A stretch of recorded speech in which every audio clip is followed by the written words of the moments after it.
Bonsoir à toutes et à tous, merci pour votre patience. Bienvenue au Café de la Librairie Dialogue. Merci pour votre présence très nombreuse. Nous avons ce soir le plaisir d'accueillir Philippe Mérieux. Bonsoir Philippe Mérieux. Vous êtes professeur émérite en sciences de l'éducation à l'Université Lumière Lyon 2, ainsi qu'un chercheur et un penseur reconnu et estimé dans le domaine de la pédagogie. Récits d'enfance, les devoirs à la maison, lettre à un jeune professeur, lettre aux grandes personnes sur les enfants d'aujourd'hui. C'est quoi apprendre ? Le plaisir d'apprendre, un pédagogue dans la cité. À travers ces titres évocateurs, ce n'est qu'un échantillon de vos publications que je cite, et ils expriment parfaitement ce qui vous anime, l'école, l'instruction et évidemment l'enfant.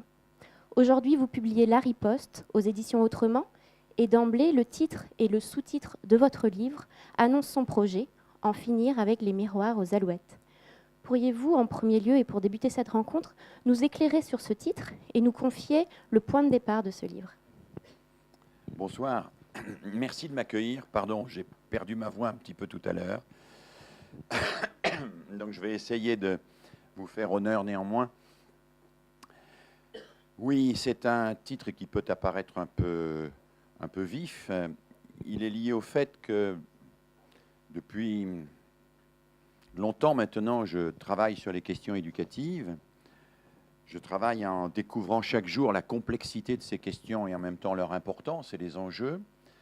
J'ai été un peu agacé ces dernières années par la montée d'un certain nombre de schématismes, de simplifications, d'idées qui apparaissent comme des idées susceptibles de résoudre miraculeusement tous les problèmes, des recettes miracles. Et ça m'a agacé de voir ça et de voir que tout ce qui circulait sur l'éducation dans le champ social faisait un peu l'économie d'une réflexion à la fois sur notre histoire, et moi je crois que l'histoire est importante et qu'il faut la comprendre pour savoir où nous en sommes aujourd'hui et comment aller pour demain. Il faisait un petit peu l'économie aussi de la réflexion sur les finalités. Les finalités, c'est-à-dire quelle éducation on veut et comment penser cette éducation pour quelle société. Par exemple, j'évoque les neurosciences. Moi, je ne suis pas du tout hostile aux neurosciences, bien au contraire. Il faut éclairer l'acte éducatif le plus possible, mais ce n'est pas parce qu'on aura compris sur le plan scientifique comment fonctionne mécaniquement notre cerveau que l'on saura que faire apprendre aux enfants et comment leur faire apprendre. Le cerveau, c'est la mécanique, mais ça n'empêche pas que nous avons toujours besoin, en plus de la mécanique, de savoir où on va et d'avoir un conducteur dans la voiture. Je peux comprendre un peu mieux avec les neurosciences comment fonctionne la mémoire. Ça ne me dictera jamais qu'est-ce qu'il faut mémoriser. Est-ce qu'il vaut mieux mémoriser des sourates du Coran, des départements français, des poèmes de Verlaine, des équations mathématiques. Et ça ne me dira pas non plus comment je peux aider un élève à se mobiliser pour un poème de Verlaine, à entrer dedans, à comprendre que ça le concerne, à comprendre que c'est de lui dont on parle à travers ce poème de Verlaine et que c'est lui qui doit rentrer en communication avec lui. Donc ces recettes miracles qu'on entendait partout, il suffit de, on va faire ça, et puis ça va être miraculeux, ça va marcher, m'inquiète parce que très souvent ça focalise sur la technique sans aller chercher, regarder quelles sont les finalités qui sont derrière et quels enfants on veut. Voilà, dans un autre livre que vous avez cité tout à l'heure, Lettre aux grandes personnes sur les enfants d'aujourd'hui, je rappelle ces deux questions essentielles, moi qui ont guidé mon travail toute ma vie. C'est quel monde allons-nous laisser à nos enfants, bien sûr, c'est une question qui me préoccupe tous les jours, mais aussi quels enfants allons-nous laisser au monde. C'est-à-dire des enfants capables de quoi? Des enfants capables de résister, des enfants capables de penser, des enfants capables de créer du collectif et de la solidarité, ou bien des enfants qui vivent dans la concurrence en permanence, qui cherchent d'abord à se faire une place au soleil au détriment des autres. Ça me préoccupe, ça m'inquiète, et il me semble qu'on ne peut pas prétendre résoudre les problèmes éducatifs sans se poser les questions de fond. Voilà. Or, ces questions, on les trouve posées dans l'histoire de la pédagogie depuis longtemps. Moi, il se trouve que j'ai beaucoup étudié depuis ces dernières années l'histoire de la pédagogie. On les trouve aussi chez les philosophes, mais on a le sentiment qu'entre tout ce qui a été construit en pédagogie depuis des années et puis ces sortes de recettes miracles qui apparaissent aujourd'hui, alors qui s'appellent la méthode de Singapour en mathématiques, la méthode Montessori pour apprendre à lire, etc. Enfin, peu importe. On a le sentiment que entre toute cette réflexion et puis ces méthodes miracles, il y a aujourd'hui un abîme, et que l'on se précipite vers des certitudes quand il faudrait au contraire chercher ensemble et d'une manière collective des solutions finalisées au service de quelque chose que l'on veut promouvoir ensemble. Voilà. Plusieurs fois, au fil des pages, vous remettez un peu en question l'utilité du livre comme média utile au débat. Vous craignez de ne séduire vraiment que les personnes acquises à votre cause. Pourquoi finalement avoir opté pour l'écriture de cet ouvrage et que représente l'écriture d'un livre pour vous? Oui, alors, ça c'est une question difficile, bien sûr. Je ne mets pas en question l'utilité des livres. Hein. Les livres, j'y crois, non seulement j'y crois, mais je les aime. Pour moi, c'est une grande partie de ma vie. J'en ai écrit de nombreux et j'en lis beaucoup. Ce n'est pas les livres tellement pas l'existence des livres que je discute. Ce que je discute, c'est le fait que le débat éducatif en France est souvent confisqué au niveau des grands médias par des gens qui n'ont pas pris la peine d'aller regarder les problèmes un peu en profondeur et qui vont entrer par le petit bout de la lorgnette. Alors, ça va être une question même importante, comme la question des rythmes scolaires, par exemple. Faut-il ou non travailler le mercredi matin? Moi, je ne nie pas que ce soit une question importante. C'est une question même qui m'a mobilisé. J'ai travaillé autour de ça. Et bon, c'est des questions importantes. Mais c'est de la tuyauterie, c'est de la plomberie, c'est de l'organisationnel. On organise les choses, on fait des réformes pour ajouter 1 heure de ceci, pour enlever 1 heure de cela, pour organiser un petit peu différemment. C'est utile et il faut le faire, bien évidemment. Ça relève de ce qu'on pourrait appeler l'entretien de la maison. Mais l'entretien de la maison n'a pas beaucoup de sens si les gens ne s'y sentent pas heureux, s'ils n'ont pas envie de vivre dans cette maison et s'ils ne se projettent pas dans un avenir commun pour cette maison. Et aujourd'hui, on peut rajouter 1 heure de ceci, enlever 1 heure de cela, faire une petite rectification sur la gestion des académies, alors qu'ils seront des grandes ou des petites académies. Je ne dis pas que c'est inutile, c'est très important de le faire, mais ça ne suffira pas pour donner du sens à l'école, c'est-à-dire pour que les enfants, les parents disent « ça vaut le coup d'aller à l'école ». L'école est tout à fait importante, c'est un endroit fondamental où on va travailler ensemble, apprendre ensemble et construire ensemble une société meilleure. Voilà. Donc oui, il faut continuer à faire des réformes, c'est utile, il faut en discuter d'une manière démocratique, mais non, ça ne suffit pas, il faut aussi avoir un projet éducatif, il faut avoir une vision, et je trouve que trop souvent on se noie dans des livres de méthodes sur lesquels je suis prêt à débattre, mais qui nous empêchent de regarder l'horizon. C'est-à-dire on est en permanence en train de disserter sur la manière de poser nos pieds par terre sans nous demander où on va, sans se demander où on va. Voilà, c'est ça qui me paraît important. Alors pour cela, il faut écrire des livres, il faut débattre, il faut discuter. Tout à l'heure, j'ai eu l'occasion et la joie de travailler à l'initiative de 2 associations locales avec un ensemble d'enseignants, de parents, de militants associatifs. Oui, il faut travailler comme ça. Et oui, il faut écrire des livres. Puis il faut écrire aussi, et j'en profite pour dire quelque chose qui me tient beaucoup à cœur, parce qu'écrire est la seule manière que nous connaissons pour vraiment penser, quoi, quand même, au bout du compte. Je ne dis pas que les gens qui n'écrivent pas ne pensent pas, mais pour moi, si je n'écris pas, si je ne discipline pas ma pensée par l'écriture, si je ne travaille pas un écrit, si je ne travaille pas sur des textes en me demandant s'ils sont construits, complets, bien travaillés, capables de convaincre quelqu'un, je reste sur une pensée qui est un peu superficielle. Je ne vais pas assez au fond. C'est la raison pour laquelle je crois beaucoup à la nécessité d'échanger les écrits. Alors on le fait à travers les livres, bien sûr, et c'est essentiel, mais il faut le faire à travers les écrans aussi. Et les écrans et le numérique sont une occasion extraordinaire. Nous en discussions avec mon collègue tout à l'heure pour aider les gens à écrire. On oppose souvent les écrans à l'écrit, mais ce n'est pas une opposition à laquelle je crois.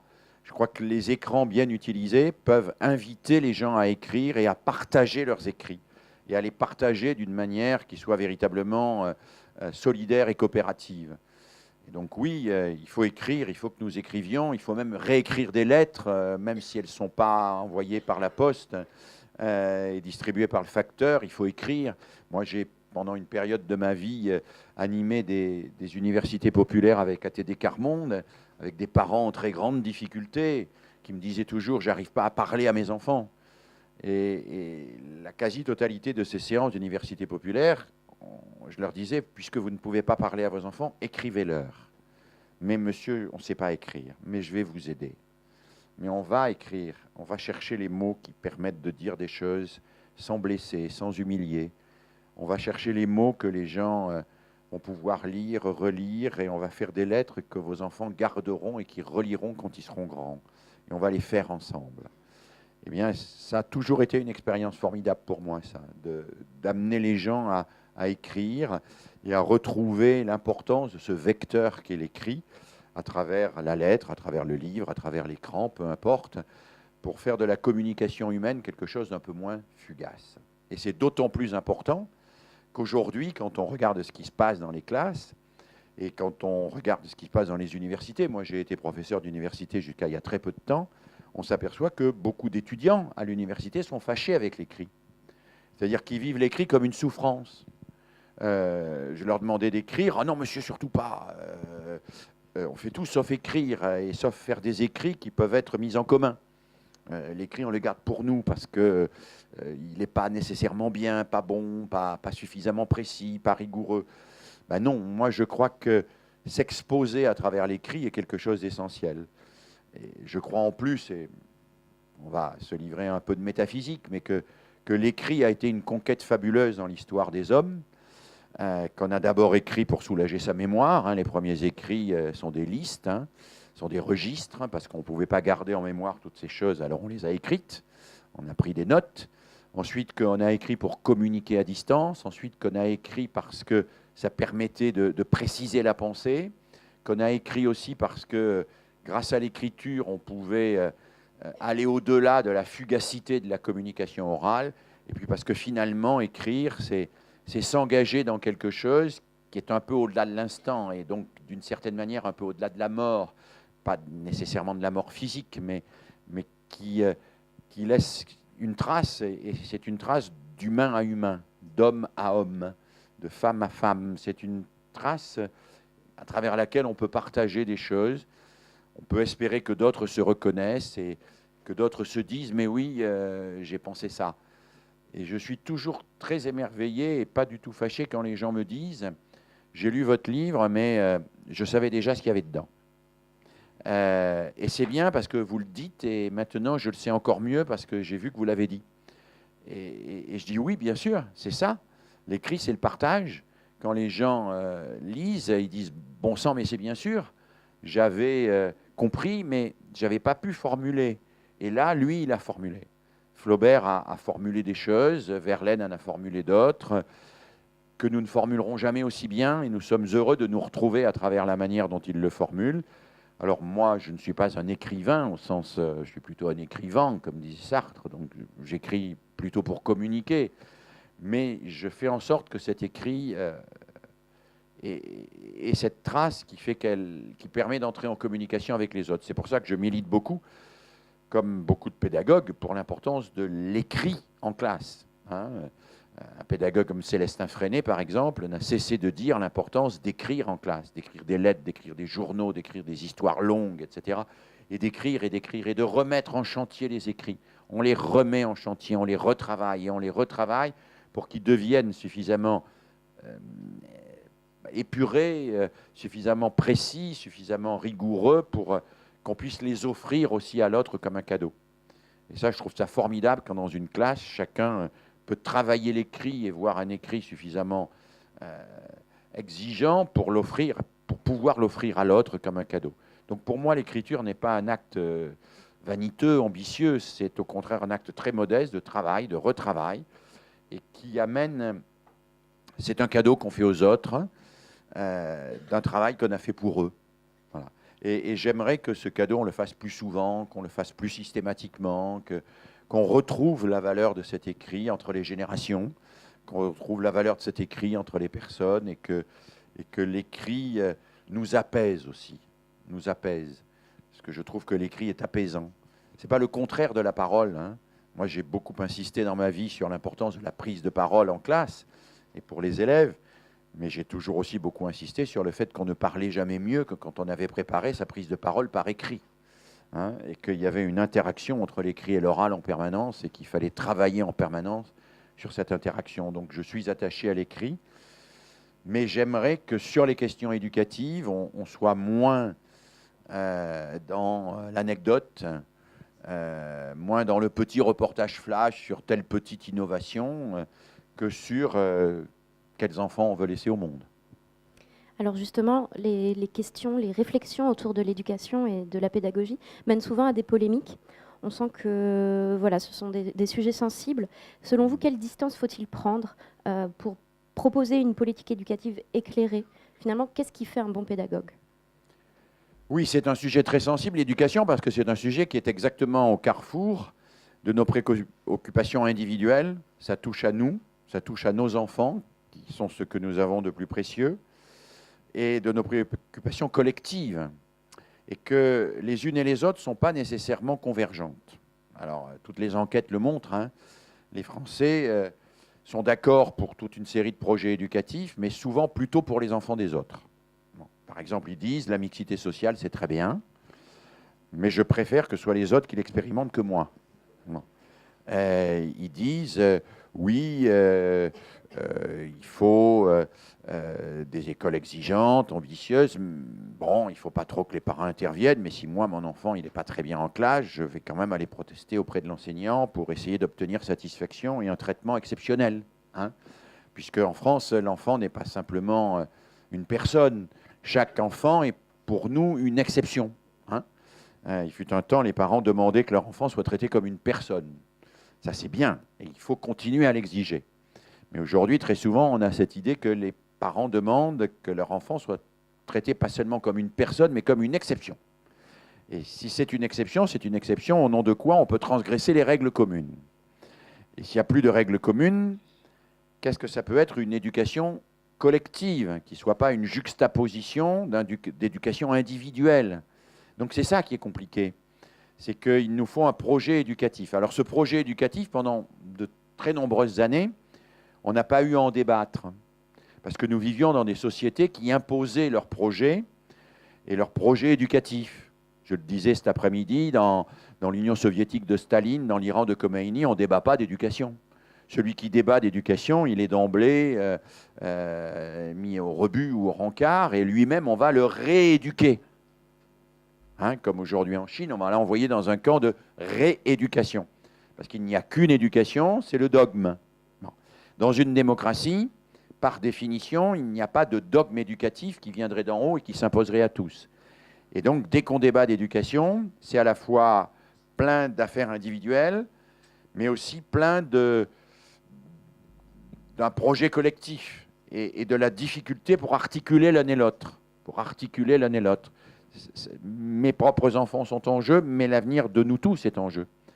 Et la somme des intérêts individuels, fussent-ils légitimes, ne constitue pas une définition du bien commun. Les intérêts individuels, ils sont là, la démocratie doit les prendre en compte, mais le bien commun, c'est autre chose que la somme des intérêts individuels, hein. Il n'y a pas très longtemps, j'ai été accueilli, une métaphore un peu facile peut-être, par un conseil municipal d'enfants, et on discutait des menus de la cantine, donc, sujet éminemment important. Et chacun voulait évidemment qu'il y ait plus de frites, que ceci, que cela, qu'autre chose. Bon. Il y avait des désaccords assez grands d'ailleurs entre les enfants sur le fait s'il fallait ou non proposer des pamplemousses tous les jours ou pas, etc. Bon. Et à un moment, il me demande ce que j'en pense. Donc j'étais un peu perplexe. Alors comme on était dans la cuisine et sur les questions de cantine, je leur ai dit, écoutez, là, il faut que vous arriviez à faire autre chose que juxtaposer tous vos désirs individuels. Vous allez devoir faire de la purée, mais chacun ne va pas y retrouver sa pomme de terre. Donc vous apportez chacun une pomme de terre, mais il faut quelque chose qui en cuisine s'appelle un presse-purée. Le presse-purée, ça fait une très bonne purée, qui n'est pas une juxtaposition de pommes de terre, qui est bon pour tout le monde, mais chacun ne va pas trouver nécessairement ce qui lui appartient dedans. Mais vous allez construire quelque chose qui sera bon pour tous. C'est l'ambition de toute démocratie. Et cela, ça s'apprend dès l'école. Et moi, je suis partisan d'apprendre cela dès l'école, d'apprendre à construire du bien commun dès l'école, d'apprendre à coopérer dès l'école, d'apprendre à apprendre la solidarité dès l'école, parce que sinon, on va dans le sens d'un individualisme trop excessif, d'une concurrence acharnée, qui parfois d'ailleurs provoque des dégâts psychologiques. On a des enfants qui, dans cette concurrence, parviennent difficilement à survivre, psychologiquement j'entends, et parfois et souvent créent plutôt une sorte de juxtaposition d'individualité plutôt qu'un collectif solidaire. Donc voilà, on est vraiment au cœur de toutes ces questions. Donc je comprends que l'éducation soulève des passions. Je comprends qu'elle soulève des passions. Donc la juste distance, puisque vous employez cette expression, elle est très difficile à trouver. Elle est d'enraciner ma réflexion dans mon expérience, parce que chacun d'entre nous, on a une expérience en éducation. On a été un enfant, évidemment. On a été, ou on est encore, parents, oncles, tantes, grands-parents, etc. Donc cette expérience singulière et personnelle de l'éducation, on a besoin de la prendre en compte, mais en même temps, on a besoin de la dépasser. C'est-à-dire de se demander non seulement qu'est-ce que je veux pour mes enfants, pour mon fils, pour ma fille, mais qu'est-ce que je veux pour la société, pour le monde dans lequel ces enfants-là vont arriver demain. Et donc c'est compliqué de jouer. Il faut trouver précisément la juste distance, vous avez prononcé cette expression et je la prends en mon compte, entre ce qui nous tient à cœur, qui est la chair de notre chair, et ce qui va faire que ces enfants-là vont vivre dans un monde et pas simplement individuellement, que nous devons préfigurer à travers l'éducation que nous leur donnons. Vous avancez sur une ligne de crête, écrivez-vous, entre les antipédagogues d'un côté et les hyperpédagogues de l'autre. Plutôt que Frankenstein ou le baron de Munchausen, vous seriez Geppetto. Pourriez-vous nous expliquer cette analogie et nous décrire les deux courants que vous mentionnez? Non, je n'ai pas dit que j'étais Geppetto, ce serait extrêmement prétentieux parce que je ne suis pas capable de créer une marionnette et de la faire en quelque sorte accéder à la vie. Ce qui est extraordinaire. Pinocchio, c'est le plus beau roman d'éducation du monde. Vous savez que après la Bible et Don Quichotte, c'est le 3e livre le plus lu au monde, Pinocchio. Puis le Coran probablement. Donc le 3e livre le plus lu au monde est un roman qui raconte d'une manière extraordinaire comment l'enfant, tenté par différentes choses, s'émancipe finalement de son éducateur, parfois tombe dans des pièges, mais finit par retrouver son père dans le ventre de la baleine, comme vous le savez, par prendre son père sur ses épaules et par proposer une sortie, et une sortie vers la lumière. Donc c'est un magnifique roman, Pinocchio. Alors oui, je parle des antipédagogues et des hyperpédagogues. Alors c'est des formules pour nous permettre d'y voir plus clair. Les antipédagogues, entre guillemets, ce sont ceux qui nous disent « faut transmettre la culture et les savoirs, point barre ». Donc faites des cours et puis qu'ils écoutent et qu'ils reprennent ça à leur compte et puis le monde sera sauvé. Pour moi, ce sont des gens qui, de bonne foi, sont souvent dans la pensée magique. Ils pensent qu'il suffit de décréter que les élèves doivent apprendre pour que les élèves apprennent. Ils décrètent, les élèves doivent apprendre, donc ils apprennent. Ce sont des gens qui sont dans la pensée magique, par exemple, sur la question que j'ai beaucoup étudiée, j'en parle dans le livre, de l'attention, être attentif. Ils croient qu'il suffit de dire à des élèves, sois attentif pour qu'ils deviennent attentifs. Voilà. Alors, chacun sait bien qu'on peut se balader dans une classe, dans un collège, un lycée, on va entendre des gens qui disent chut, chut, chut, chut, chut, des vraies locomotives. Ils disent écoutez-moi, écoutez-moi, écoutez-moi toutes les 5 minutes, mais jamais ils créent l'attention.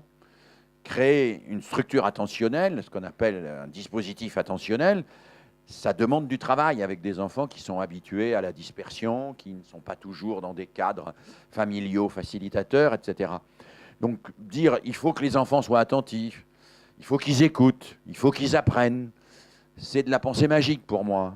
C'est une manière de décréter les choses sans aller voir concrètement comment on peut faire pour créer des dispositifs attentionnels. Les enfants seront attentifs quand on aura construit une classe qui, en termes géographiques, en termes d'organisation du travail, en termes même de corps et voix, comment on s'y installe, comment on parle, etc., en termes de mobilisation par des projets, quand cette classe, on aura su la mobiliser, la rendre attentive. Hein. Dire il faut qu'ils soient attentifs, il faut qu'ils apprennent, il faut transmettre les savoirs. Ben oui, moi je crois qu'il faut transmettre les savoirs. Sinon, je n'aurais pas été enseignant et j'ai passé ma vie à transmettre des savoirs.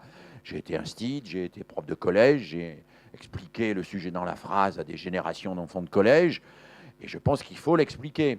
Mais je pense que c'est important et essentiel de l'expliquer. Je pense que la qualité de la langue écrite est essentielle, etc. Mais on ne peut pas se contenter de le dire. Et ce que j'appelle les antipédagogues sont ceux qui considèrent que si on s'intéresse à l'enfant et à la manière dont il apprend, c'est qu'on ne s'intéresse pas au savoir. Ben non. Moi, je m'intéresse au savoir. Je me suis toujours intéressé au savoir. Mais pour transmettre les savoirs, je m'intéresse à la manière dont l'enfant apprend. Et je ne me contente pas d'apprendre à des élèves déjà motivés, parce que ça, c'est facile. Je m'interroge aussi sur la manière de les motiver. Parce que si j'écris sur le fronton de ma classe « Nul n'entre ici s'il n'est déjà motivé », je n'ai pas beaucoup de chance, je n'ai pas beaucoup d'efforts à faire. Bien sûr que les élèves vont réussir. Parce que faire réussir des élèves motivés, c'est très facile. Hein. Et si nous n'avions que des élèves motivés dans nos classes pour les matières qu'on leur enseigne, ce serait extrêmement simple. Le problème, c'est qu'on n'a pas que des élèves motivés. Et si on ne prend que les élèves motivés, on aura de bons résultats. Ça, c'est clair. Mais ces bons résultats, bien évidemment, ne les attribueront pas à notre pédagogie, mais à la qualité de la sélection qu'on aura opérée avant. Hein.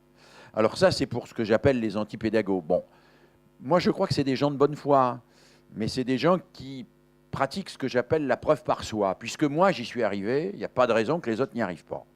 Bon. Et donc, bon, bah oui, mais non, parce que les autres, ils sont différents de moi et parce que l'environnement social est aussi différent aujourd'hui de ce que c'était il y a encore 10 ou 20 ans. Alors, ce que j'appelle les hyperpédagogues, bon, c'est peut-être un terme qui peut paraître caricatural, mais je les ai rencontrés, moi. Ce sont des gens qui créent des écoles démocratiques, qui proposent de déscolariser leurs enfants, ou bien qui sont dans une sorte d'extase devant l'enfant qui est spontanément et magiquement créatif et à qui il ne faudrait imposer aucune contrainte ni transmettre aucun savoir. Ils existent, ces gens-là. Ils existent. Et ils ont pignon sur rue. Ils vont en février organiser un grand colloque à Montpellier où vous aurez un peu de tisane, un peu de bouddhisme, un peu d'écologie, un peu de développement personnel. Vous mettez ça dans un shaker et vous faites une espèce de pédagogie de la spontanéité tout à fait naturelle. Voilà, on se met en groupe, on se regarde, on médite et puis on va finir par y arriver. Bon. Alors je caricature un peu. Ils ne se reconnaîtraient pas à travers ce que je dis, mais enfin, je caricature pas tellement quand même. Ça existe, il y a aussi cette espèce de spontanéisme. Alors, je montre d'ailleurs que ce n'est pas d'aujourd'hui, que ça a commencé il y a un siècle, au début de l'éducation nouvelle, au début du XXe siècle, qui a eu cette tentation de dire l'enfant se développe par lui-même, il n'a pas besoin de contraintes, il n'a pas besoin de situation, il n'a pas besoin de dispositif, il n'a pas besoin de savoir, une sorte de graine qui contient tout en lui, qu'il suffit d'arroser de manière bienveillante. Et puis voilà. Moi, je n'y crois pas. Je crois que quand on fonctionne ainsi, on laisse se développer les inégalités. C'est-à-dire que ceux qui ont la chance d'avoir un environnement, un entourage dans lequel on leur a appris à parler, à conceptualiser, on leur a fait découvrir les limites, on leur a expliqué ce que c'était que la résistance d'un objet, le fait que lire, c'était pas lire n'importe quoi, qu'il fallait quand même respecter un tout petit peu ce qui était écrit dans le livre, mais qu'il fallait à la fois le respecter et l'interpréter, enfin toute une série de choses que nous devons transmettre à nos enfants. Je crois que ceux qui n'ont pas la chance d'avoir des parents qui l'ont transmis ça, eh bien, cette espèce de pédagogie qui, au nom du respect de l'enfant, ne lui transmet rien et ne lui impose rien, ne lui propose aucune contrainte féconde, eh bien, c'est une pédagogie du vide. Voilà. Alors, moi, je ne suis pas pour la contrainte absolue, je suis pour la contrainte féconde, la contrainte fertile, comme dit mon amie l'écrivaine Jeanne Benhammer, la contrainte fertile. Contrainte fertile, c'est une contrainte qui aide à s'améliorer soi-même, qui aide à aller au-delà de ce qu'on sait faire. Donc je ne vais pas empêcher l'enfant de faire ce qu'il a envie de faire. Je vais l'aider par des contraintes à découvrir qu'il peut mieux faire que ce qu'il fait. Hein, et je vais lui permettre d'accéder à quelque chose qui lui permet de se dépasser, d'être fier de lui, pas nécessairement pour se comparer aux autres, mais pour se dire « je peux devenir meilleur que moi-même ». Voilà, je citais tout à l'heure cette phrase d'Albert Jacquard qui m'a accompagné toute ma vie. L'évaluation, ça n'est pas fait pour devenir meilleur que les autres, c'est fait pour devenir meilleur que soi-même. Hein, et pour progresser soi-même, pour ne pas s'en tenir à la médiocrité, à la facilité, à ce qu'on sait déjà faire, mais pour se dépasser. Voilà.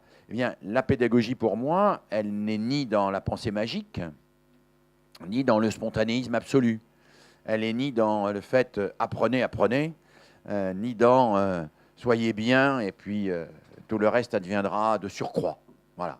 Le bien-être d'abord et le reste n'est pas nécessaire. Elle est dans une ligne de crête. Vous avez parlé de ligne de crête. Oui, c'est une ligne de crête qui ne tombe ni dans l'autoritarisme absurde. Écoutez-moi. Bon, on peut dire à des gens écoutez-moi pendant des heures sans qu'ils vous écoutent. Hein. Si ce que vous dites ne les intéresse pas et si vous n'êtes pas capable de construire un discours qui les motive, hein, on peut leur dire écoutez-moi. Hein. Qui ne tombe pas dans cette pensée magique du écoutez-moi, mais qui ne tombe pas non plus dans cette autre pensée facile, naïve, du j'ai rien à vous dire, vous avez déjà tout trouvé tout seul, soyez heureux, je vous bénis mes enfants. Parce que là, on est dans la non-éducation. Voilà, donc c'est une ligne de crête, c'est vrai. Et c'est une ligne de crête qui n'est pas facile à tenir et qui n'est pas facile à faire comprendre. Parce que quand on parle de contraintes fécondes, on se met à dos à la fois ceux qui sont pour la contrainte arbitraire et ceux qui sont contre toute forme de contrainte. Hein. Or moi, je suis contre la contrainte arbitraire, celle qui ne produit rien, mais je suis pour la contrainte féconde. Et donc, on se met à dos tout le monde. Hein. Ceux qui sont contre les contraintes, ils disent que vous êtes un pédagogue réactionnaire. Et ceux qui sont pour n'importe quelle contrainte, même si elle n'est pas féconde, disent que vous êtes quelqu'un qui écoutait béatement les enfants, alors qu'il faut leur imposer les choses et jamais leur demander leur avis. Et donc, vous vous mettez un peu tout le monde à dos. Donc, et c'est une posture difficile à tenir, difficile à faire comprendre. Et moi, une grande partie de ma vie, maintenant je suis au bout de ma carrière, hein, une grande partie de ma vie, j'ai souffert, j'emploie ce mot à dessein, parce que c'est vrai qu'à certains égards, c'est une souffrance, hein, d'être, non pas incompris, mais d'être caricaturé, soit par les uns, soit par les autres. De me voir attaqué par ceux qui disaient l'élève au centre, c'est du grand n'importe quoi. Hein. Or, moi, je disais si, l'élève au centre, l'élève, c'est pas l'enfant. Hein. L'élève, c'est l'enfant qui apprend, ce qui est tout à fait autre chose. L'élève au centre, l'élève est au centre parce que c'est l'élève, l'école est faite pour lui, hein. Comme le malade au centre de l'hôpital, l'élève est au centre de l'école. Hein. C'est quand même pour eux que c'est fait. Si, il faut. Hein. L'école n'est pas faite simplement pour les enfants de profs et les enfants d'intellectuels. D'ailleurs, les enfants de profs en acceptent quelques autres. Hein. Donc, il faut aussi les faire réussir, les autres. Donc, moi, j'ai été toujours attaqué par ceux qui disaient oui, mais Mérieux, c'est le grand laxiste qui s'agenouille béatement devant les élèves. Et symétriquement par ceux qui disent oui, mais attendez, moi je promeux une école du respect absolu.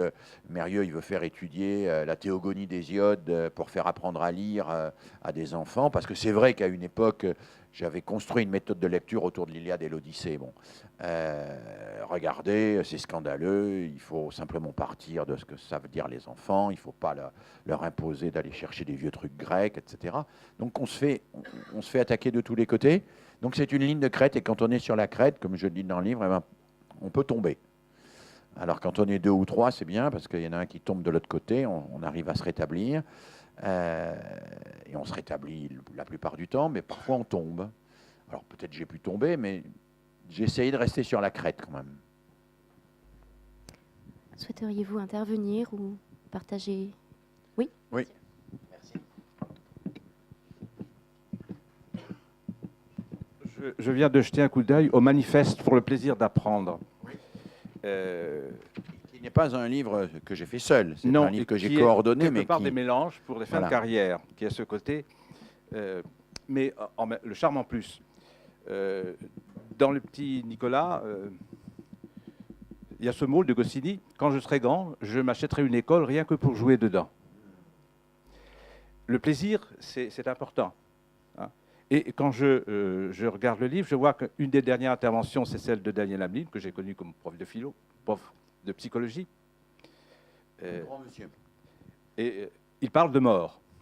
Il raconte La mort de son frère. La mort de son frère, que j'ai connu comme directeur de Graal universitaire, à Angers également. Et effectivement, comment peut-on parler de mort? Est-ce que le plaisir d'apprendre, c'est pas justement jusqu'au dernier souffle? Et comment entretenir ce plaisir d'apprendre jusqu'au dernier souffle quand on souffre? Très belle question. Très belle et très importante question. Alors, deux choses rapidement. Sur le plaisir d'apprendre, d'abord, une clarification. Hein. Dans ce livre, une des idées que je défends dans le texte que j'ai fait, le texte liminaire, c'est qu'il faut bien distinguer apprendre et savoir. On dit, je le disais tout à l'heure cet après-midi, excusez-moi pour ceux pour lesquels c'est une redite, que tous les enfants veulent apprendre. Non, c'est pas vrai. Les enfants veulent savoir, ils ne veulent pas apprendre. Et ils veulent savoir sans apprendre. Parce qu'apprendre, c'est long, c'est coûteux, ça demande des efforts, ça demande de suspendre la réussite immédiate pour gâcher un peu de matériel, etc. Hein. On préfère savoir tout de suite avec l'aide de la technique plutôt que de prendre le temps d'apprendre. Hein. Et un des enjeux majeurs de l'école aujourd'hui, c'est de trouver du plaisir, non pas à savoir, mais à apprendre. Alors pourquoi c'est important cette distinction? Parce que d'une certaine manière, il y a plus de plaisir à savoir des choses grâce à des théories du complot. C'est plus plaisant. Hein. Une théorie du complot, moi j'ai mené l'an dernier une opération pilotée par la Fondation de France qui s'appelle « Tu ne m'auras pas » autour des théories du complot qui sévissent dans les collèges. J'ai travaillé avec beaucoup de collèges. Les théories du complot sont infiniment séduisantes. L'enfant, il découvre sur Internet une petite vidéo qui lui explique que le 11 septembre n'a jamais existé, que ça a été monté par la CIA, que l'homme n'est jamais allé sur la Lune, enfin, que la Terre est creuse et qu'Israël y a entassé des armes, enfin, n'importe quelle bêtise de ce genre. Il y en a des tas. Il va être fasciné par ça. Il saura tout à partir de là. Il sait tout. Il peut tout expliquer. C'est compliqué de passer du désir de savoir au désir d'apprendre. Apprendre, c'est chercher, c'est explorer.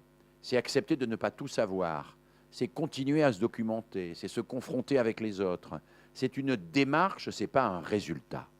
Savoir, c'est un résultat, apprendre, c'est une démarche. Et le problème, c'est de faire basculer le plaisir d'avoir le résultat tout de suite au plaisir de la démarche. Hein? Alors, je peux transposer ça sur l'utilisation d'un moteur de recherche, par exemple. Si j'utilise un moteur de recherche, alors pas Google, il faut boycotter Google, bien sûr, hein, comme Amazon et tout ça, pour sauver nos libraires et d'excellentes librairies comme ici. Mais si vous utilisez un moteur de recherche, ils vous disent qu'il faut savoir, et ils ne vous le classent pas par ordre de vérité, mais par ordre d'attractivité. Hein. Il faut que l'enfant passe de ce désir de savoir tout de suite à un désir qui est celui de comprendre, de confronter, de discuter avec les autres, d'en parler avec les autres et d'être sur le chemin de la vérité et non pas de s'enfermer dans la certitude. Je fais partie de ceux qui pensent qu'un des problèmes de la modernité, c'est que les certitudes théologiques qui nous ont précédés sont remplacées par des certitudes individuelles ou collectives qui sont souvent des certitudes démagogiques. Hein, en particulier, il y a un bouc émissaire, c'est lui qui est responsable de tout, on ne cherche pas plus loin, voilà. Ça, c'est la démagogie. C'est Bolsonaro au Brésil, quoi. Hein. Il y a un mauvais, et c'est lui qu'il faut combattre, parce que si on le tue, ça, c'est de la démagogie. C'est ce que j'appelle savoir sans comprendre, savoir sans apprendre. Hein. Or, on donne aux gens des certitudes faciles comme ça, qui ne leur permettent pas nécessairement de continuer à chercher. Et quand on ne continue pas à chercher et qu'on s'enferme dans sa certitude, jusqu'à la fin de ses jours, comme vous le disiez tout à l'heure, alors on est dans la tentation de nier l'existence de l'autre. De nier l'existence de l'autre. Je lisais récemment un très beau livre que vous devez avoir de la rabbin Delphine Orviller, qui vient de paraître sur l'antisémitisme, qui fait suite à un livre précédent absolument superbe qui est paru dans le livre de poche. Là, je pense que vous devez trouver ça dans toutes les bonnes librairies et particulièrement dans celle-ci, qui se termine précisément par cet éloge de l'incertitude. Et elle dit, nous mourrons si nous sommes face à des gens qui parce qu'ils pensent posséder la certitude, vont devoir annihiler, anéantir tous ceux qui ne partagent pas leur certitude. Mais nous vivrons si nous cherchons ensemble la vérité et si nous ne campons pas, si nous ne sommes pas enfermés dans nos incertitudes. Et donc là, on est au cœur de ce que vous disiez. Donc oui, je crois qu'il faut continuer à apprendre et apprendre jusqu'au bout et à trouver ce plaisir dans l'apprentissage. Et donc, dans un apprentissage qui comporte un effort, qui comporte aussi le fait de, de négocier avec le temps. Savoir, on voudrait le savoir tout de suite. Et d'ailleurs, les outils électroniques que nous avons à notre disposition nous permettent de faire des tas de choses sans apprendre. Plus personne ne lit les modes d'emploi de son téléphone portable. Il fut un temps, vous aviez encore 160 pages mal traduites du japonais qui vous étaient distribuées avec certains sont assez vieux pour avoir vécu ça. Aujourd'hui, vous n'avez même pas de mode d'emploi quand vous achetez votre téléphone portable. On vous en distribue même pas. Donc, personne ne sait comment ça marche. Personne ne sait comment la photo est nette, comment les lois de l'optique sont utilisées.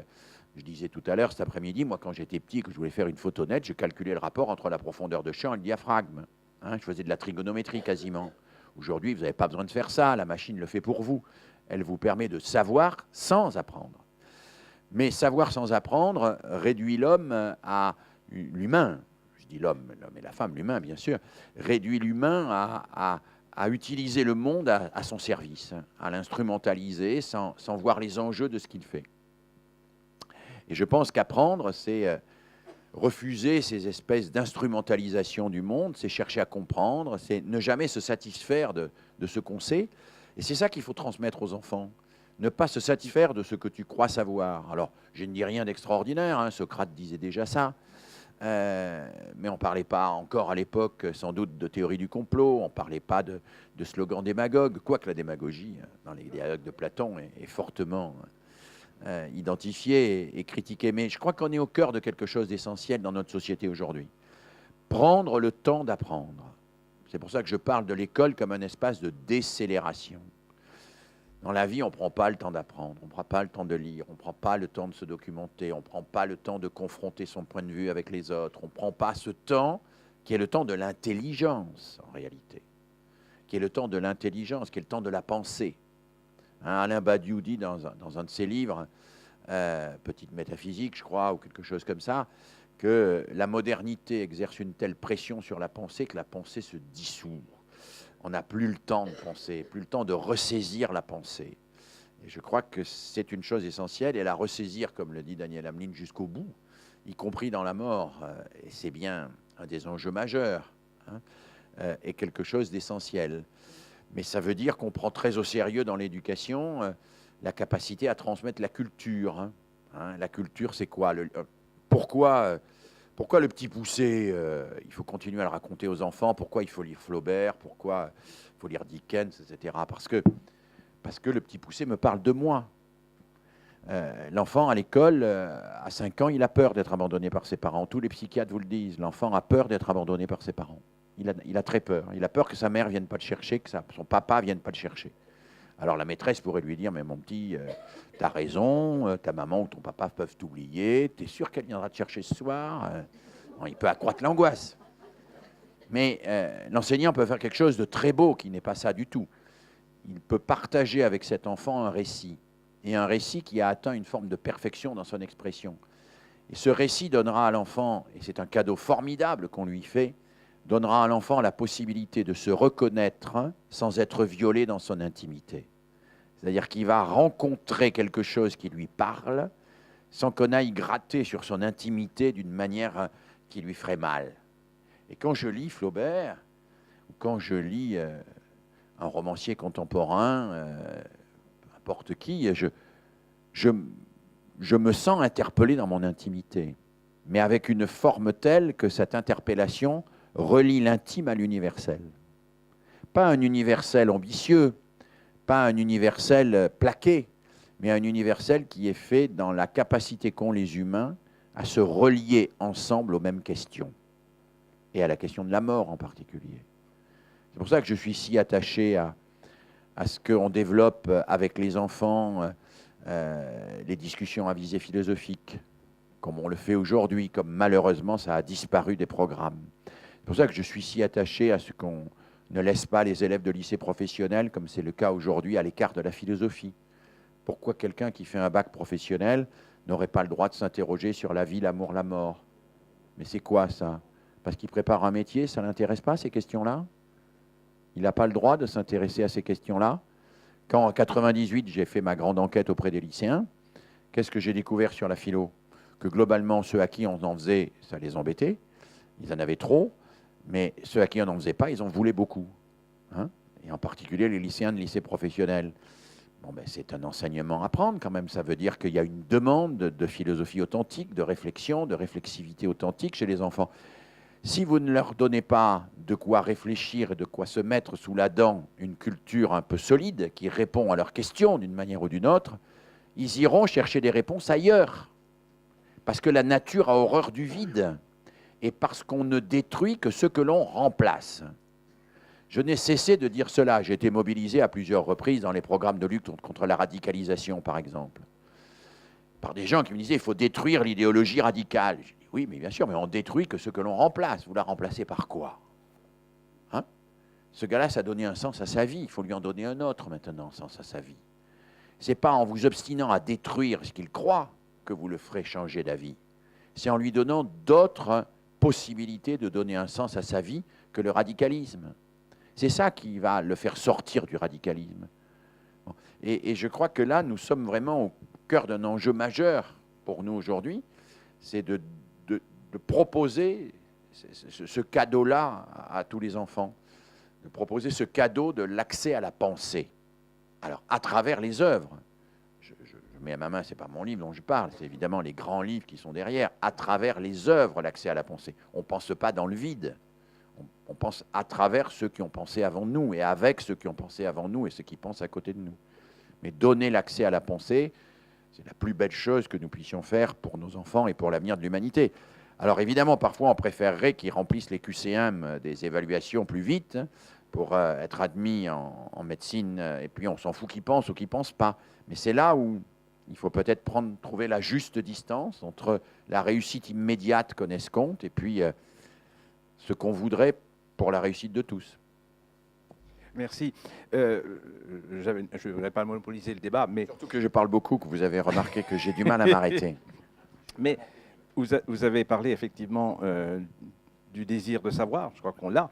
Mais est-ce qu'on désire apprendre? Je ne suis pas sûr. On a peur d'apprendre. Non, mais ce désir... On désire savoir, il suffit de regarder avec les médias aujourd'hui, on a la réponse. Donc on a même pas mais bien sûr, c'est la raison pour laquelle nous devons faire découvrir à nos enfants le plaisir d'apprendre. S'ils ne découvrent pas le plaisir d'apprendre avec nous, ils resteront dans la peur d'apprendre. Oui, bien sûr.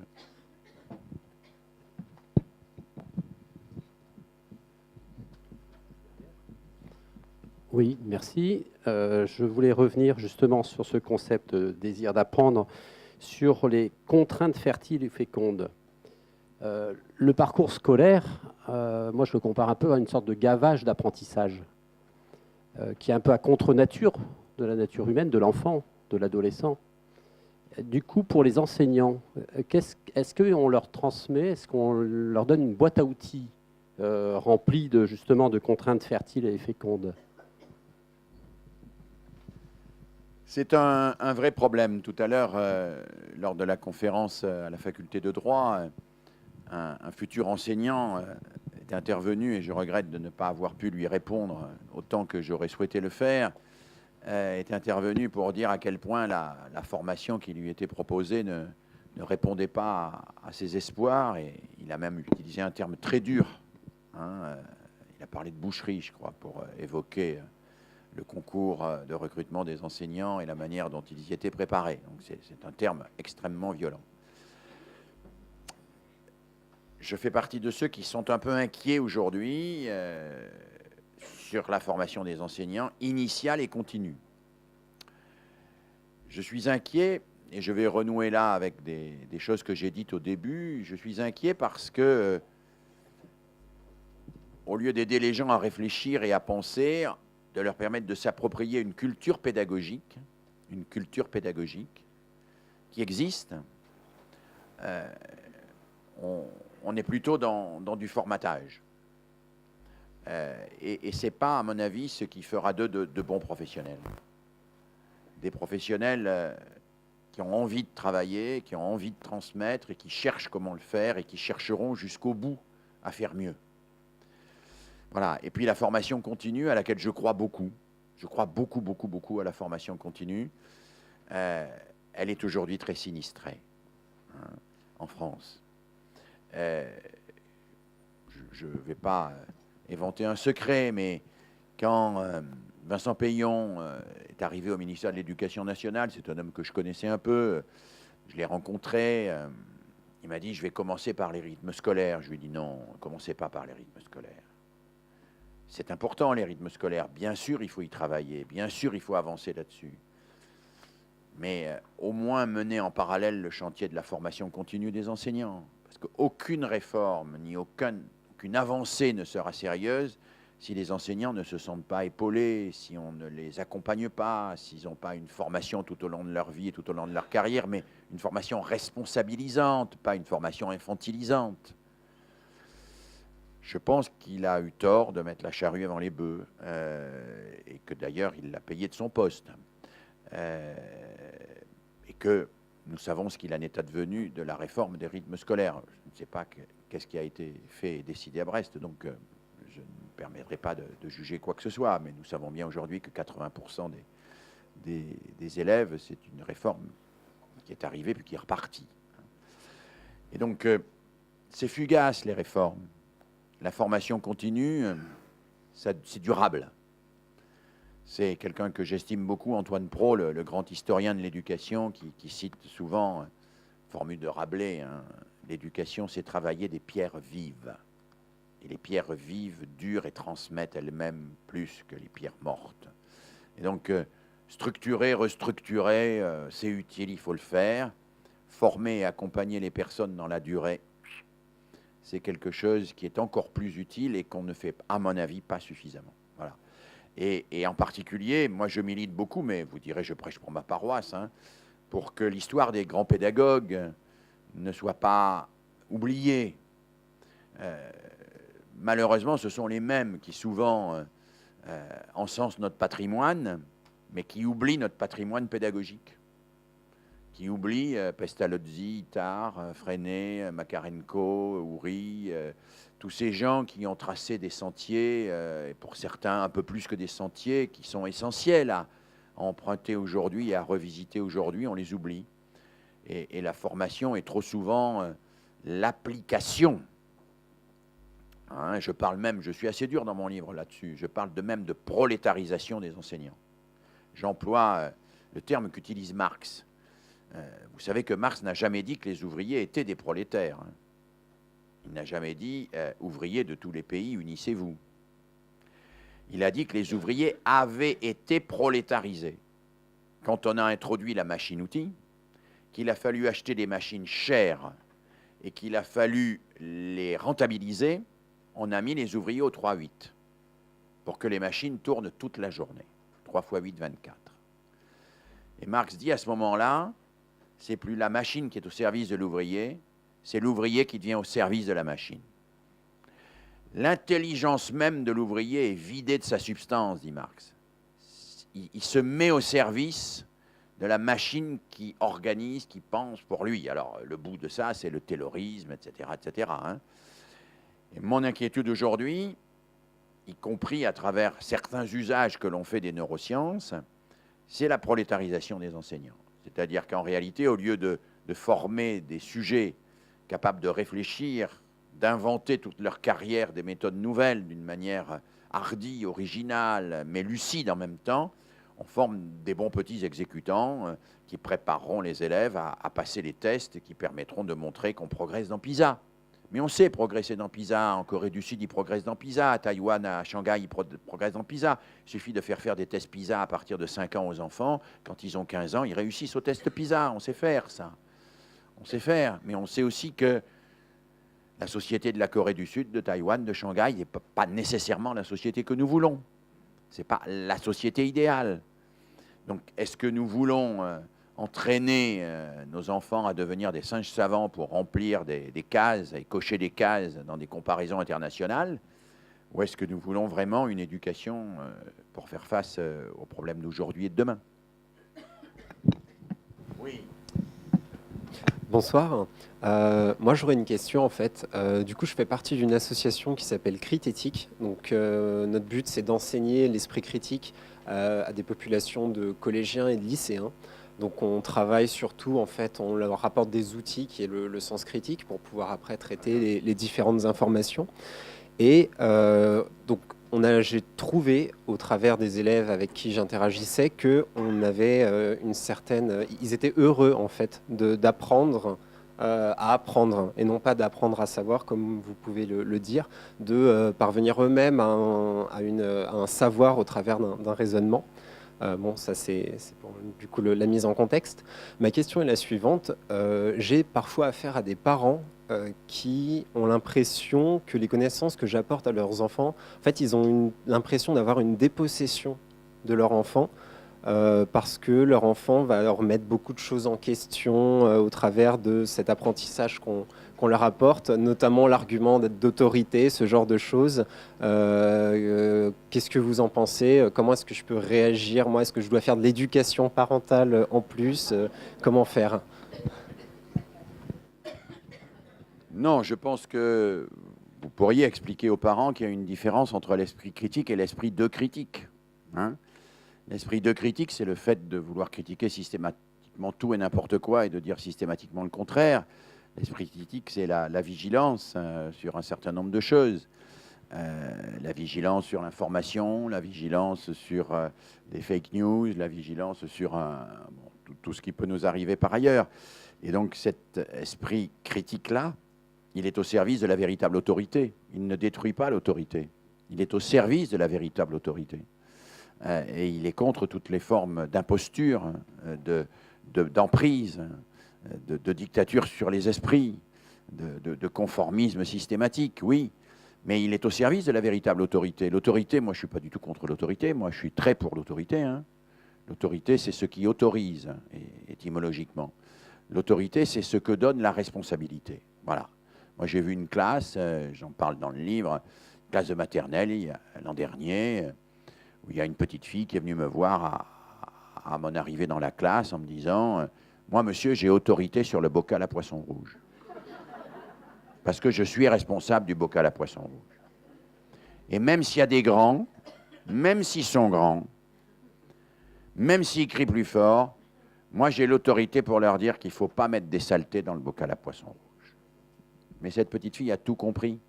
Et en particulier que la véritable autorité, c'est celle que confère la responsabilité.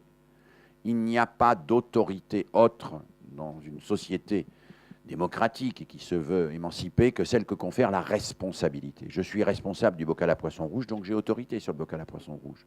Donc je rends un service collectif parce que ma responsabilité me donne autorité. Et ça, c'est absolument fondamental. Donc moi, c'est cette autorité-là pour laquelle je milite. Bonsoir. Alors, je reviens aux ateliers philosophiques qui sont inscrits dans les programmes scolaires depuis 2015. Non, enfin, dans les nouveaux textes, il ne figure plus, malheureusement. Dans le cadre de l'éducation morale et civique, depuis 2015, on avait la discussion à visée philosophique qui, depuis juillet 2018, a été blackboulée pour être... on a retiré en fait le mot philosophie. Alors je vous dis ça parce que j'anime au sein même de la librairie Dialogue des ateliers de philosophie avec les enfants et les adolescents. Bravo. Et donc je dis bravo à la librairie Dialogue qui est dans cette belle démarche. Mais justement, je voulais savoir qu'est-ce que vous dites. On a remplacé le mot philosophie, on a retiré le mot philosophie, on l'a remplacé par débat réglé. Alors on peut dire c'est pas très grave puisque nous allons continuer à développer, enfin à aider les enfants à développer leur esprit critique, leurs habiletés de pensée, les habitus démocratiques dans une démarche d'éducation citoyenne. Mais que pensez-vous de la violence finalement, de la violence du fait qu'on ait retiré le mot philosophie? Et est-ce que c'est un bon signal que nous envoie le ministère de l'Éducation nationale? Voilà. Pour moi, c'est clairement un mauvais signal. Les mots sont très importants. Ils ont une charge symbolique importante, les mots. Supprimer le mot, ça veut dire beaucoup de choses sur les intentions. On peut organiser des débats réglés sur tout, hein, sur est-ce qu'il faut mettre ses pantoufles ou pas. Bon, c'est bien. Mais supprimer le mot philosophie, c'est laisser entendre que l'enfant ne peut pas accéder à des choses comme ce qu'a conceptualisé mon collègue Michel Tozzi ou d'autres, la conceptualisation, la problématisation, etc. Et ça, je trouve que c'est un peu dommage. Surtout que la discussion à visée philosophique chez les enfants, on a beaucoup de beaux outils aujourd'hui pour la mener. Il y a de la littérature de jeunesse aussi. Je sais que la librairie Dialogue a un site où il y a de la littérature de jeunesse. Donc, on peut s'appuyer sur des tas de protocoles différents. Alors c'est dommage, je trouve ça dommage, je trouve que c'est un mauvais signal et que, de même que c'est un très mauvais signal que dans la réforme de l'enseignement professionnel, dont on nous dit qu'il permet d'accéder à l'excellence, on ait significativement diminué les horaires d'enseignement général et qu'on n'ait toujours pas introduit l'enseignement de la philosophie. Je suis enseignante en lettres histoire, en lycée pro, et donc j'ai des CAP. Dont ont la chance de voir intervenir le prof de philo une fois par semaine. Ah, super. Et le prof de philo est d'autant plus ravi qu'il me dit que les élèves sont bien plus attentifs que ses profs au terminal, mais c'est effectivement la différence entre obligation et puis option. Et la dernière fois, nous avons donc évoqué le thème du héros en lettres, et le prof de philo est venu apporter donc sa vision différente du héros à travers la philo. Et j'entendais les élèves, quand ils ont quitté la classe, se lancer finalement des espèces de joutes verbales pour savoir si l'un arriverait à dominer l'autre par ces réflexions qu'il venait d'acquérir grâce à cette intervention. Donc c'est gratuit, les élèves sont ravis. Et en fait, on arrive toujours à mettre de la philo, même si on est en pro. Donc en fait, tant pis si les programmes n'y pensent pas. Nous y pensons, donc c'est pas grave. Nous arrivons à pallier ce manque, donc c'est bien. Merci de ce que vous faites. Alors, puisque vous êtes là, c'est bien.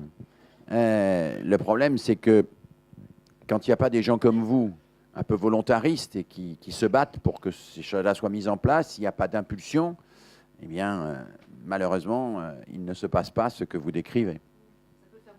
Ah oui, je crois beaucoup à l'effet boule de neige, mais je pense que si l'éducation en France reste nationale, c'est le titre du ministère, c'est aussi parce qu'il y a des valeurs qui doivent être présentes partout et qu'on ne fait pas simplement confiance à l'effet boule de neige. Voilà. D'autant plus que des choses ont existé. Ici, dans cette académie, il y a eu un inspecteur général de philo, l'inspecteur Poirier, qui a mené pendant un temps un travail absolument remarquable sur les lycées professionnels, en montrant tout à fait qu'on pouvait faire de la philo d'une manière extrêmement exigeante avec des élèves de lycée professionnel, y compris à les faire écrire d'une manière tout à fait acceptable et tout à fait... et qui c'était très pertinent, et je ne comprends pas pourquoi on reste attaché à cette division absurde entre ceux qui seraient d'un côté les intellectuels et ceux qui d'un autre côté seraient les manuels. Hein, moi, quand je vais me faire opérer bientôt, je suis très content que les chirurgiens soient un bon manuel. Hein, et quand je vais voir, quand je vais acheter mes produits chez un agriculteur, je suis content qu'il ait un peu réfléchi à la manière dont il conduisait son exploitation pour ne pas m'empoisonner, donc il soit aussi un intellectuel. Donc la différence entre manuel et intellectuel me paraît totalement obsolète si jamais un jour elle a été pertinente. Oui, je voulais revenir sur ce que vous disiez au début sur l'histoire de finalement suivre la crête entre les hyper pédagogues et les hypo-pédagogues. Je ne sais plus comment vous disiez, mais c'était ça l'idée. Et avec cette idée justement de contraintes fondatrices, productives. Et je peux que souscrire. Enfin, moi, je vous connais depuis très longtemps. Hein. Vous ne me connaissez pas, mais moi, vous m'avez bien biberonné. Et quand vous dites que vous faites attaquer, c'est vrai que vous êtes beaucoup fait attaquer. On entend beaucoup les gens qui vous attaquent. Et je regrette effectivement qu'on n'ait pas beaucoup entendu les gens qui pensaient comme vous, et notamment l'association des chercheurs en sciences de l'éducation qui vous ont laissé bien seul contre Finkielkraut et d'autres. Ceci étant, moi, je fais partie du petit peuple qui croit effectivement à cette ligne de crête. Et je suis formateur. Je forme des éducateurs depuis 30 ans. Et ça fait que, je suis désolé de vous dire ça, hein, ça fait que ça vous retarde encore dans l'âge. Hein, bon. Mais par contre, je dois dire une chose, c'est que c'est très très difficile de former des gens à ça. C'est-à-dire que quand on l'a compris, c'est déjà un chemin, mais former des gens à approcher ces histoires de contraintes, en même temps de liberté, d'essayer la liberté dans des contraintes, c'est toujours des jeux paradoxaux, des dilemmes. On a l'impression, quand on écoute les discours des gens qui ne sont pas des formateurs, ou qui ne sont pas dans le monde de l'éducation, qu'il n'y a qu'à Faucon, il suffirait et c'est juste des options philosophiques. Non, c'est une technique aussi. Et cette technique-là est très très difficile à apprendre.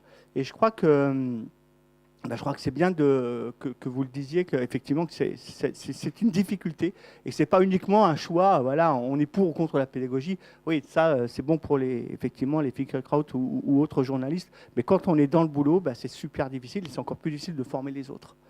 Et de ce point de vue-là, je voulais juste avoir votre avis sur une chose qui était, finalement, vous nous avez stimulé vers l'idée à laquelle je souscris de travailler plus sur le collectif, faire entrer les jeunes, notamment dans le monde de la réflexivité. Le problème, c'est que nos sociétés, je trouve, complètement à l'envers de ça. C'est-à-dire qu'on est de plus en plus dans une situation de contrainte, de compétition entre nous, où les collectifs, même dans les institutions qui amènent à travailler ensemble, en fait, explosent complètement les collectifs en les mettant les gens en compétition les uns avec les autres, y compris dans le service public. Et alors je ne parle même pas du privé. Et de ce point de vue-là, est-ce que finalement, ce n'est pas un travail un peu de Don Quichotte, peut-être nécessaire, mais est-ce que le combat, il n'est pas perdu d'avance, quoi? Alors, deux réponses très rapides, parce que je crois qu'on n'a plus beaucoup de temps. La première sur la formation, la première partie de votre intervention. Excusez-moi. Hein. Vous avez raison, c'est difficile. Mais toutes les recherches montrent là qu'il y a quand même une voie qui s'ouvre. En matière de formation d'adultes, en matière de formation professionnelle des enseignants, mais des éducateurs et de tout le monde, ce que nous savons, et là nous le savons, c'est que les gens ne font jamais ce qu'on leur dit de faire, mais ce qu'on a fait avec eux. Voilà. Ils ne font pas ce qu'on leur dit de faire. Si vous leur expliquez qu'il faut faire cela, mais que vous ne le faites pas avec eux, ils feront ce que vous avez fait avec eux.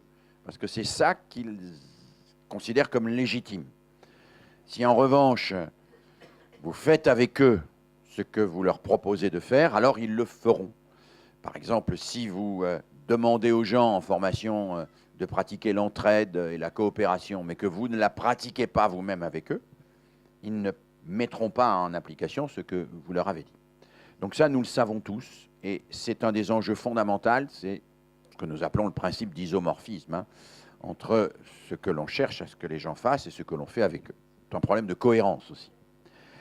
Deuxième aspect dans votre question, et probablement le plus compliqué, vous dites on cherche à faire des choses et la société veut faire le contraire. Je disais tout à l'heure, en début d'après-midi, est-ce si grave? Le rôle de l'éducation, c'est peut-être justement de résister aux tentations de la société.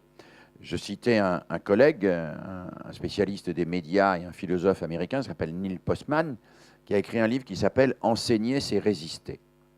Et il montre que les progrès d'une société sont toujours liés à la capacité qu'a l'éducation de contrebalancer les dérives négatives de cette société.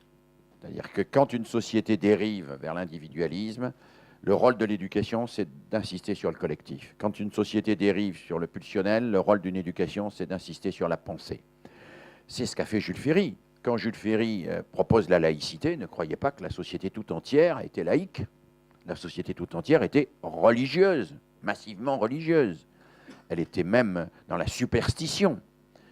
Il propose d'introduire une sorte de, comment dire, de contrepoint à cela. Enseigner, c'est résister. Et je pense que faire exister des espaces où les gens vont éprouver d'autres valeurs que celles qui existent dans la société, c'est un acte non seulement de résistance, de courage, mais quelque chose de complètement nécessaire. En rentrant dans cette salle, j'ai vu, c'est pas une publicité pour Calvino, mais j'ai vu le livre d'Italo Calvino, Les villes invisibles. C'est un livre fabuleux. Tout Italo Calvino est fabuleux d'ailleurs. Mais par quoi se termine ce livre? Calvino termine ce livre en disant « Malheureusement, et à bien des égards, nous vivons déjà dans l'enfer. L'enfer est déjà là. C'est la lutte pour la vie, c'est la concurrence permanente, c'est la nature saccagée, etc. » Et il ajoute, je cite de mémoire, donc ça peut être approximatif, il y a deux manières de vivre dans l'enfer. Soit d'épouser l'enfer ou de faire avec et de fermer les yeux. C'est la manière la plus facile, la plus commode. Il y a une autre manière de vivre dans l'enfer. C'est de chercher ce qui, dans l'enfer, n'est pas l'enfer. Et de le faire exister. De faire exister ce qui résiste. Faire exister une librairie indépendante dans un système, excusez-moi, ce n'est pas démago de ma part, mais c'est parce que je le crois réellement, dans un système où la vie du livre est marchandisée complètement d'une manière éhontée. Faire exister des espaces de décélération dans un système où tout est devenu tellement rapide qu'on n'a plus le temps de penser. Faire exister des lieux de réflexivité, de comparaison, de critique dans un système où on pense à la va-vite et où plus on est court, plus on est bref, plus on est percutant au sens de provocateur, plus on a de chances d'être entendu. Hein. Faire exister une pensée un peu distanciée avec ça, là où je pense que c'est nécessaire. C'est ce que Neil Postman appelle la fonction thermostatique de l'éducation. Vous savez, le thermostat, c'est ce qui, à un moment, monte la température quand il fait froid dehors et déclenche la climatisation quand il fait trop chaud dehors. C'est-à-dire ce qui contrebalance les effets négatifs. Et il dit, regardons bien toutes les sociétés. Et il prend des exemples dans toutes les sociétés. Une société qui progresse, ce n'est pas une société dans laquelle l'éducation va dans le sens des dérives de cette société. C'est une société dans laquelle l'éducation corrige les dérives de cette société. Corrige les dérives de cette société. Donc si je dis collectif et réflexif, c'est bien parce que nous sommes face à un monde trop individualiste et trop pulsionnel. Et que l'éducation, c'est précisément l'occasion peut-être de faire exister des espaces.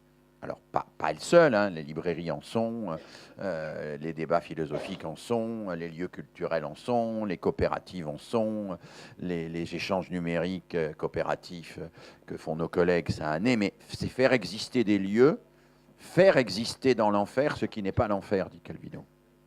Les villes invisibles. Faire exister dans l'enfer ce qui n'est pas l'enfer, faire exister des lieux où on va donner la possibilité de faire l'expérience de valeurs qui ne sont pas nécessairement au goût du jour, qui ne sont pas nécessairement dominantes dans la société. Eh bien, ce n'est pas, dit Postman, un droit de l'éducateur, c'est un devoir de l'éducateur. Postman dit, ce n'est pas un droit de résister aux dérives de la société, c'est un devoir de résister aux dérives de la société.